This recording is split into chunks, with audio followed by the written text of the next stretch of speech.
할렐루야. 이 시간 주님 앞에 나오신 여러분들을 환영하고 축복합니다. 오늘 하나님께서 주시는 그 말씀을 통해서 오늘 하루를 살아갈 수 있는 힘과 지혜를 얻기를 소원합니다. 함께 기도함으로 오늘 예배 시작하도록 하겠습니다. 사랑과 내가 마신 아버지 하나님 감사합니다. 오늘 주님께서 우리의 삶을 또 인도하여 주심에 감사드립니다. 이 시간 주님 앞에 나와 또 말씀을 듣고 또 간구합니다. 하나님께서 말씀을 통하여서 우리가 나아갈 길을 분명히 깨닫게 하여 주시며 또 우리의 기도에 하나님 귀하게 응답하여 주시길 원합니다. 주님 역사해 주시고 아버지 우리 가운데 놀라운 성령의 능력으로 하나님 함께하여 주시옵소서. 예수님의 이름으로 감사하며 기도합니다. 아멘. 오늘 함께 나눌 말씀은 열왕기하 12장 1절부터 16절까지의 말씀입니다. 예후의 제7년에 요아스가 왕이 되어 예루살렘에서 40년간 통치하니라. 그의 어머니의 이름은 시비아라 브엘세바 사람이더라. 요아스는 제사장 여호야다가 그를 교훈하는 모든 날 동안에는 여호와 보시기에 정직히 행하였으되 다만 산당들을 제거하지 아니하였으므로 백성이 여전히 산당에서 제사하며 분향하였더라.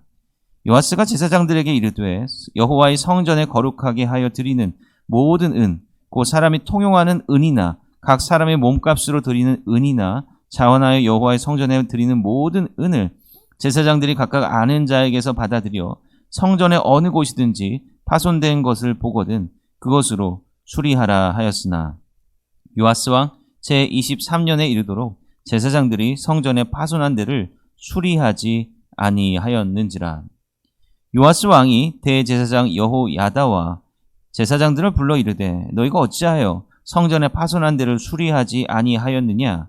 이제부터는 너희가 아는 사람에게서 은을 받지 말고 그들이 성전의 파손한 데를 위하여 드리게 하라. 제사장들이 다시는 백성에게 은을 받지도 아니하고 성전 파손한 것을 수리하지도 아니하기로 동의하니라. 제사장 여호야다가 한 궤를 가져다가 그것의 뚜껑에 구멍을 뚫어 여호와의 전문 어기 곧 오른쪽 제단 옆에 두매 여호와의 성전에 가져오는 모든 은을 다 문을 지키는 제사장들이 그 궤에 넣더라. 이에 그 궤 가운데 은이 많은 것을 보면 왕의 서기와 대제사장이 올라와서 여호와의 성전에 있는 대로 그 은을 계산하여 봉하고 그 달아본 은을 일하는 자 곧 여호와의 성전을 맡은 자의 손에 넘기면 그들은 또 여호와의 성전을 수리하는 목수와 건축하는 자들에게 주고 또 미장이와 석수에게 주고 또 여호와의 성전 파손한 데를 수리할 제목과 다듬은 돌을 사게 하며 그 성전을 수리할 모든 물건을 위하여 쓰게 하였으되 여호와의 성전에 드린 그 은으로 그 성전의 은 대접이나 불집게나 주발이나 나팔이나 아무 금그릇이나 은그릇도 만들지 아니하고 그 은을 일하는 자에게 주어 그것으로 여호와의 성전을 수리하게 하였으며 또 그 은을 받아 일꾼에게 주는 사람들과 회개하지 아니하였으니 이는 그들이 성실히 일을 하였음이라. 속건제의 은과 속죄제의 은은 여호와의 성전에 드리지 아니하고 제사장에게 돌렸더라. 아멘. 지난주에 우리는 요아스가 어떻게 유다의 왕위에 오르게 되었는지 그 과정에 대해서 함께 살펴보았습니다.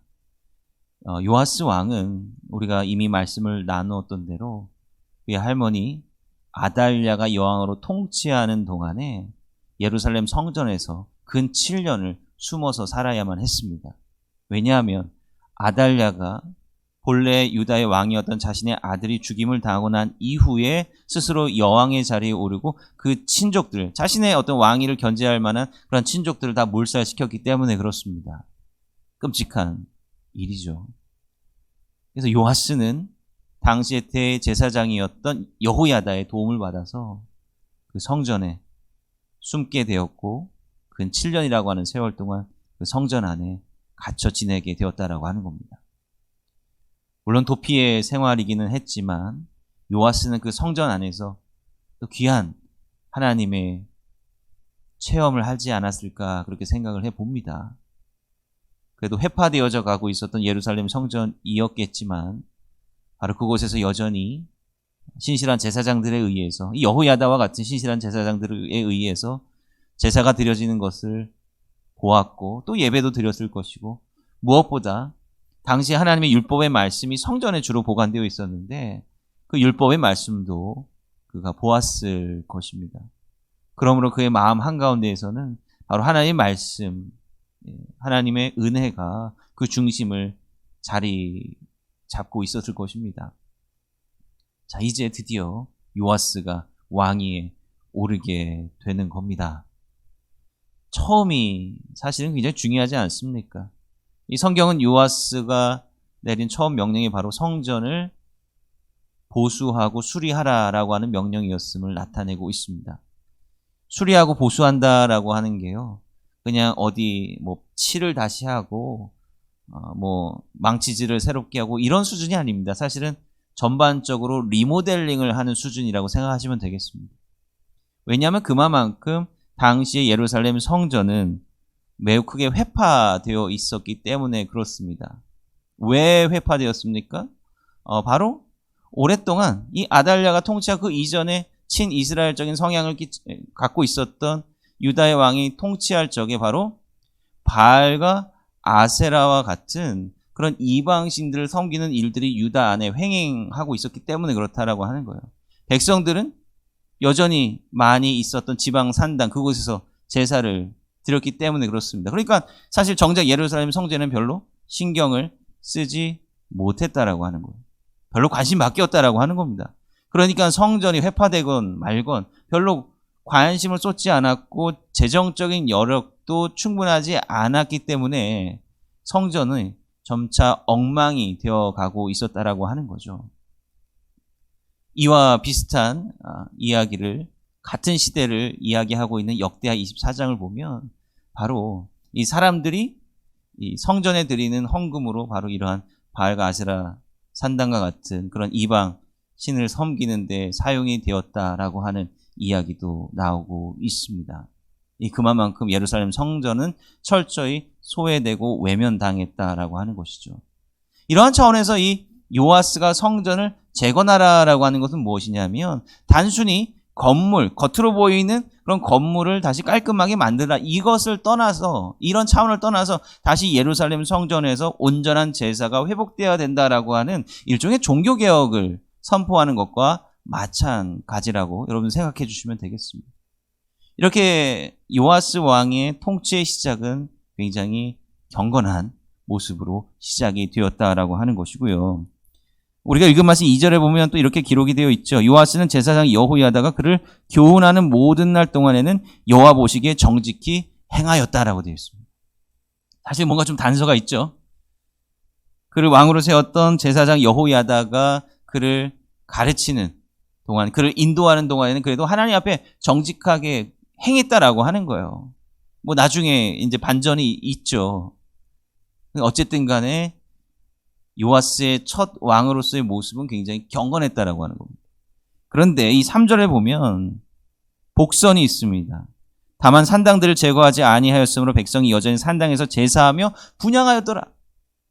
산당을 제거하진 않았다라고 하는 거예요. 아니 왜 이렇게 경건한 왕이 또 이 성전 재건이라고 하는 아주 막중한 이 사명을 감당하는 이 왕이 왜 지방에 있는 산당들을 회파하지 않았을까? 라고 하는 겁니다. 아마도 요아스의 마음 한구석에 이런 게 있었을 것 같아요. 지금 백성들이 오랫동안 이 산당에서 제사를 당연한 듯이 드려왔는데 내가 이것을 한순간에 무너뜨리면 나에 대해서 반감을 가지지 않을까? 라고 하는 아마 그런 마음에서 놔두었던 것 같습니다. 그렇다고 해서 그때 그 요아스의 마음이 패역했다라고 말할 수는 없어요. 그냥 자그마한 타협인 거죠.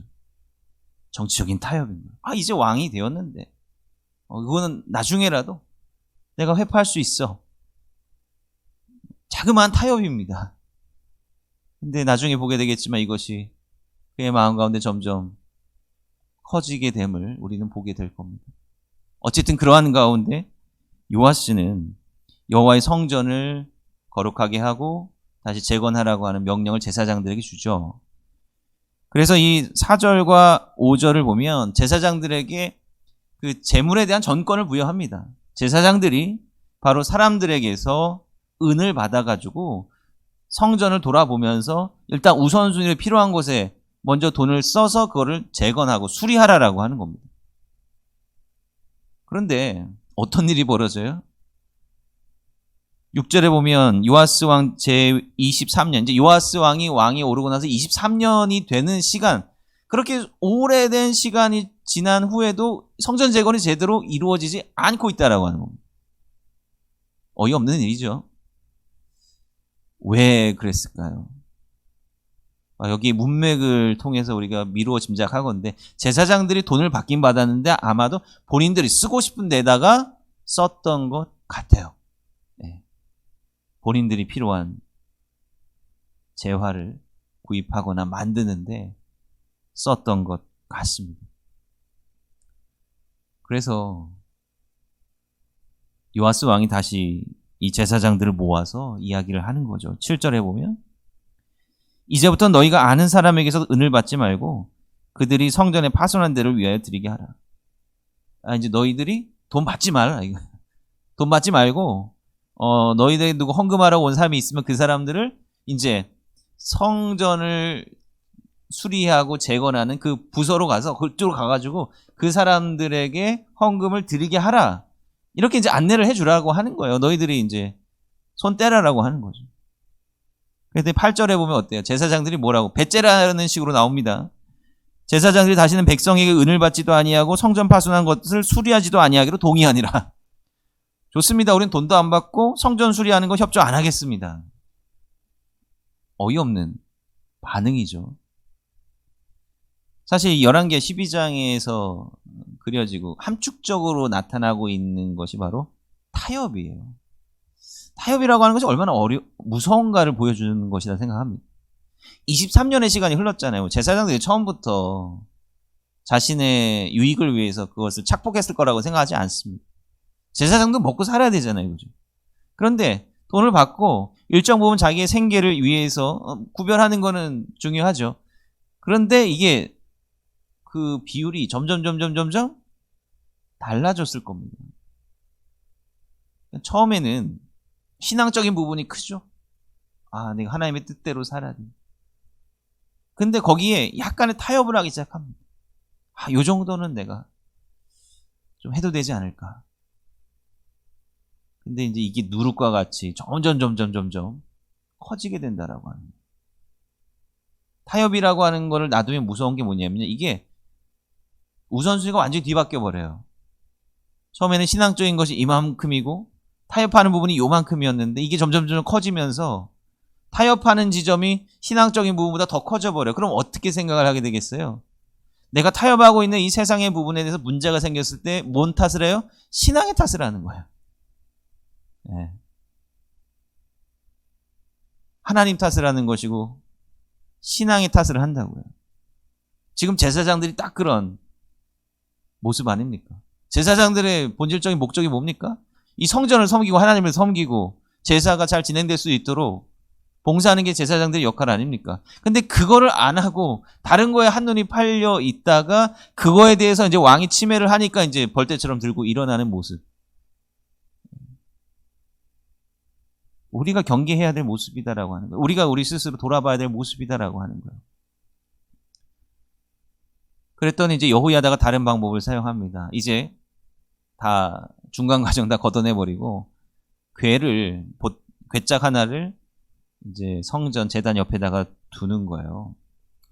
그러면 사실 누가 내라고 강요하고 그런 건 아니었던 것 같습니다. 거기다가 이렇게 두면 자원하는 사람들이 자원하는 마음으로 거기다가 헌금을 하는 거죠. 그래서 10절과 11절에 보면은 그 괴를 넣는데 은이 찼다. 그 괴짝 안에서 은이 점차 쌓여갔다라고 하는 것을 말하고 있는 거죠. 역대하 24장을 보면 이게 굉장히 더 드라마틱하게 서술되어 있는데 역대하 24장을 보면 지나가는 백성들이 정말 기뻐하고 즐거운 마음으로 돈을 그곳에 던졌다. 이렇게 기록이 되어 있습니다. 자원하는 마음이죠. 성전은 하나님의 일이라고 하는 것은 강요에 의해서 이루어지는 것이 아니라 바로 기쁜 마음으로 자원하는 마음으로 이루어질 때 빨리 진행된다라고 하는 거예요. 정말로 엄청난 은혜 가운데 진행된다라고 하는 겁니다. 23년간 지지부진했어요. 왜요? 요아스 왕이 제사장들 보러 하라 그랬는데 제사장들이 별로 내키지 않는 마음으로 했고, 또 자기네들의 유익을 위해서 그 돈을 딴 데로 돌렸기 때문에 이게 일이 제대로 진행이 되지 않았습니다. 하나님의 일은 제사장들만의 일이 아니고 사실 모든 백성들이 함께 동참해야 되는 일이다라고 하는 것을 말해주고 있는 것이기도 하죠. 네. 과거 성막을 지을 때도 자원하는 마음으로 헌금을 했고, 솔로몬 성전 때도 마찬가지입니다. 그리고 나중에 수르바벨 성전이 재건될 때도 또한 마찬가지입니다. 다 같이 자원하는 마음으로, 기쁜 마음으로 거기에 동참할 때 만들어지는 거예요. 하나님의 나라는 함께 세워가는 것이지 누구 하나만 열심을 낸다고 될 일이 아니다라고 하는 것입니다. 그때 하나님의 놀라운 역사가 힘을 받기 시작한다라고 하는 것이죠. 자, 이렇게 성전이 재건되고 또 그 뒤에 이야기를 보면 뭐예요? 이 돈을 사실 관리 감독하는 사람도 없어요. 그냥 누구한테 맡기면 그걸로 또 필요한 데 쓰고, 또 일선 일꾼들도요, 뭐 꼬치꼬치 감사하지 않아도, 회계장부 쓰지 않아도 다 알아서 성실하게 잣을 쓸 정도로 그렇게 사명감을 가지고 그렇게 일을 감당했다라고 하는 겁니다. 자, 그런데 여기서 은혜롭게 요아스의 이야기 끝났으면 참 좋았을 텐데, 우리가 오늘 읽지는 않았습니다만 그 아랫부분을 보면 요아스 왕 때의 아람의 왕 하사엘이 침략을 해왔다. 그래서 요아스 왕이 성전의 곳간을 또 다 털어가지고 그거를 하사엘 왕에게 주었다라고 하는 기록이 있고요. 또 그 다음에 보면 요아스 왕이 자신의 신복들에게 배신을 당해서 죽임을 당했다라고 하는 기록이 있습니다. 아니, 갑자기 어찌된 일입니까? 사실 열왕기서는 갑자기 이렇게 이야기를 건너뛰는 듯한 느낌이 있어요. 도대체 요아스가 왜 이러한 안 좋은 말년을 보냈을까라고 하는 거예요. 근데 이 부분에 대해서 역대하 24장이 보다 좀 자세한 이야기를 하고 있는데요. 여기에서는 요아스가 여호야다 대제사장이 죽은 이후에 패역한 일을 저질렀다라고 이야기를 하고 있습니다. 그 스스로 우상을 섬기는 자가 되고, 또 그렇게 패역한 일을 행할 때 여호야다의 아들 스가랴가 하나님의 말씀을 예언하고 경고할 때 오히려 그 스가랴를 죽였다라고 하는 이런 끔찍한 일에 대해서 이야기를 하고 있어요. 요아스의 패역함에 대해서 이야기를 하고 있습니다. 갑자기 요아스가 왜 패역하게 됐을까? 저는 이것이 갑작스러운 일이라고 생각하지 않습니다. 아까 제가 말씀드렸던 이 타협이라고 하는 마음, 산당을 철폐하지 않았던, 언제든 철폐할 수 있을 것이라 생각을 했을 겁니다. 그런데 그러한 타협의 마음이 자기도 억누르지 못할 정도로 엄청나게 커져버리고 거기에 마음이 다 쏠려버린 거예요. 또 성전을 등한시하고 그 산당의 마음이 팔려버리고, 또 그렇게 이방신들을 섬기면서 배웠던 그런 삶의 방식들을 자신의 삶의 가치로 삼아서 왕으로서 전권을 휘두르는 그러한 끔찍한 일을 행하게 되었다라고 하는 겁니다. 뭔가 일을 제대로 만드는 것은 너무 오랜 시간이 걸리는 거예요. 제대로 훈련받기 위해서 너무나도 오랜 시간과 수고가 들어가는 거죠. 요아스가 얼마나 힘들게 왕이 됐습니까? 성전 재건하는데도 얼마나 오랜 시간이 걸렸어요. 그런데 그것이 무너지는 순간은 한순간이다라고 하는 것을 우리가 알아야 되는 거죠. 공들여 쌓는 건 힘들지만 그것이 무너지는 것은 한순간이다라고 하는 겁니다. 요아스는 어쩌면 자신의 과거에 행했던 그런 선하고 정직한 일, 그 추억에 빠져서 자기의 의의를 합리화했을 수도 있습니다. 그리고 자신이 지금 행하는 모든 일들이 바로 괜찮은 것이다라는 자기 합리화를 했을는지도 모르겠어요. 그러나 이것은 철저하게 잘못되었다라고 하는, 시작이라고 하는 건 중요하죠. 우리가 하나님의 회심하고 회개하고 하는 것, 우리 신앙을 결단하는 것 중요합니다. 그런데 우리는 과거에 얽매여 있으면 안 된다라고 하는 거예요. 신앙은 과거형이 아니라 현재형이고 미래형이 되어야 된다라고 하는 겁니다. 하나님께서는 지금 우리에게 은혜를 주셨는데 그 은혜대로 지금 어떻게 살아가고 있는가, 이것을 보고 계신다라고 하는 거예요. 그게 중요하다라고 하는 겁니다. 그렇기 때문에 우리는 요아스와 같은 그러한 불행한 결말을 보지 않으려면 지금 우리의 모습을 철저히 다시 바라볼 줄 알아야 된다라고 합니다. 우리는 하나님에 대한 첫사랑을 여전히 가지고 있습니까? 아니면 옛 추억으로만 간직하고 있는 것은 아닙니까? 우리가 나누었던 이 말씀에 대해서 우리가 다시 한번 생각해 보면서 우리의 신앙을 잘 점검하고요. 하나님 앞에 어떠한 거룩한 자로 계속해서 살아가야 될지 분명히 깨닫고 또 그렇게 결단하는 그런 삶이 될 수 있기를 주님의 이름으로 간절히 축원드립니다. 오늘 몇 가지 기도 제목 함께 나누도록 하겠습니다. 오늘 우리가 말씀 나누었던 것처럼 하나님 앞에서 거룩하고 경건한 자로 설 수 있게 해달라고 위해서 기도해 주시기 바랍니다. 그리고 오늘은 현충일입니다. 우리가 다른 때보다도 또 이 나라를 위해서 기도해야 될 때인 것 같습니다. 이 나라가 지금까지 오는데 또 희생하셨던 그 많은 분들, 그분들을 또 기억하면서 기도했으면 좋겠고요. 이 나라가 하나님의 뜻 가운데 온전히 잘 세워질 수 있도록 위해서 기도해 주시기 바랍니다. 그리고 우리 연로하신 성도님들과 우리 자녀들 위해서도 기도해 주시기 부탁드립니다. 기도하겠습니다. 사랑과 내가 마신 아버지 하나님 감사합니다. 오늘 요아스의 삶과 그 마지막에 대해서 말씀을 나눠보았습니다. 처음은 정말로 정직하고 경건한 삶을 살았지만 마지막은 그렇지 못했던 그 요아스의 모습을 바라보면서 우리의 삶의 경계를 다시 한번 또 세우게 됩니다. 우리가 과거에 은혜 받았던 그 기억에 머물러 있는 것이 아니라 계속해서 앞으로 나아갈 수 있기를 원하오니 주님께서 우리 스스로 우리의 삶을 바라보게 하시고 하나님의 말씀 가운데 경건한 자로 살아갈 수 있도록 주여 도와주시옵소서. 그리고 이 나라를 주님께서 불쌍히 여기시고 또 귀한 지도자들을 우리 가운데 보내셔서 함께 연합하고 하나 되고 하나님 앞에 경건한 나라를 이루는 귀한 역사가 일어날 수 있도록 주여 도와주시옵소서. 예수님의 이름으로 감사하며 기도합니다.